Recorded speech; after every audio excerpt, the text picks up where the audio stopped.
And that's why private diaries are worth their weight in gold. You'll find this in a minute when I mention the private diary of a wife of Mr. Churchill's entourage. You see, Churchill, during the pre-war years, rather like Hitler before 1933, was in the wilderness. He had been a cabinet minister, he'd been First Lord of the Admiralty in the Great War, the First World War, during which time he had masterminded such great triumphs as Gallipoli and the Dardanelles campaign, where my father fought, incidentally. But then, in the interwar period, he had rather gone downhill, and he began to suspect that he was out of office for good. And for 10 years, in fact, from 1930 until 1939, he was in the wilderness. He had no office. He was just an ordinary member of Parliament earning £500 a year. £500 a year wasn't very much money in those days, and it isn't very much money now. But he had huge expenses. He had this house, this country house, Chartwell.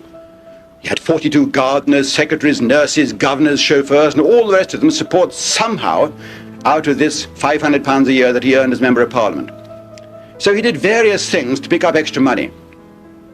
One of them was he faked paintings.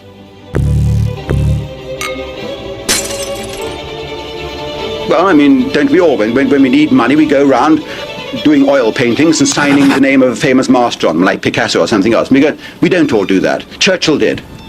I only found out about this by chance when my publisher in London, William Kimber, he telephoned me and says, "David, do you know the name that Winston Churchill painted under as a painter, what his nom de plume was?" And I said, "Well, yes, it was Charles Morin." He said, "Yes, but I've got a Charles Morin hanging in my corridor." I said, "You can think yourself lucky, you've got a Churchill." He says, no, the one I've got is by the famous French post-impressionist painter, Charles Morin, who died in 1906. They're worth quite a bit of money. So I say, "You mean there was a real Charles Morin?" He said, "That's what I'm getting at, David." Now, this is a very, very established English publisher who would never dream of saying anything about Churchill. But gradually the penny had dropped. That in the 1930s, when Churchill ran out of money, he sent some of his famous paintings, which you've all heard about, across the water to Paris, had them put on display in a little-known gallery in Paris, and painted onto them the name of a well-known French post-impressionist painter to increase their price. And one person found this out, President Roosevelt. I know this because working in the Roosevelt files in Hyde Park, New York State, I came across an unpublished file of correspondence in the back of the safe, so to speak, which isn't included in any of the volumes of published Roosevelt-Churchill letters. And it came about like this. When Churchill made his first visit to Washington after Pearl Harbor in December 1941, it was announced in the press that he was there, and the chairman of the American Fine Arts Commission, who knew about the Charles Morin scam, wrote a letter to Churchill at the White House, addressed not to Mr. Churchill, but to Monsieur Charles Morin, care of the White House, Washington. I mean, a very nice little joke, but the trouble was it didn't reach Churchill because it had to go through this rather ponderous, leaden-footed White House mailroom, who didn't know anybody called Charles Morin staying at White House. He wasn't open until February 1942, and immediately sent up to Roosevelt because it was quite plain who it was about. Roosevelt, in the letter, actually says, "Dear Monsieur Morin, we're very happy to hear that you're not dead, as we had presumed from the biographers, but you're very much alive and well, and you're visiting Washington. We admire some of your works, though not all of them. Would you like to come round to a coffee party?" Which, of course, given Mr. Churchill's reputation for sobriety, cannot have been much of an attraction. "Would you like to come round to a coffee party when we can discuss the matter further?" And Roosevelt read this letter, and gradually the penny dropped. And he got in touch with the American Secret Service and said, "Just check out what name Churchill himself used when painting." And he found out all the background and the fact that Churchill had faked these paintings. And Roosevelt wrote a letter to Churchill in February 1942, which I've got, saying, "I'm frightfully sorry, I hope I haven't caused trouble, but I actually asked Scotland Yard if they were aware of the real identity of Monsieur Charles Morin before I realized it was you yourself. And I hope I haven't caused you any trouble, Winston."